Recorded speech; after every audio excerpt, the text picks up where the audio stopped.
KIT महाविद्यालयातील प्राध्यापक सौरभ जोशी यानं विद्यार्थिनीचा विनयभंग केल्याप्रकरणी गोकुळ शिरगाव MIDC पोलीस ठाण्यात त्याच्याविरोधात गुन्हा दाखल करण्यात आलाय।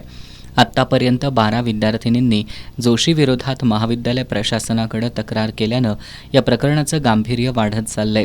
संशयित प्राध्यापक सौरभ जोशी याला सेवेतून तात्काळ बडतर्फ करण्यात यावं, पीडित विद्यार्थिनींना न्याय देण्यासाठी आवश्यक ती मदत आणि भरपाई देण्यात यावी अशा मागण्या संविधान सन्मान युवा प्रतिष्ठानच्या वतीनं करण्यात आल्यात। संस्थेचे अध्यक्ष साजिद हुदली यांना या मागण्यांचं निवेदन सादर करण्यात आलंय। यावेळी संस्थेचे उपाध्यक्ष सचिन मेनन, सदस्य सुनील कुलकर्णी उपस्थित होते। या मागण्यांची दखल घेतली नाही तर मुख्य प्रवेशद्वारासमोर बेमुदत ठिय्या आंदोलन करू असा इशारा या निवेदनात देण्यात आलाय।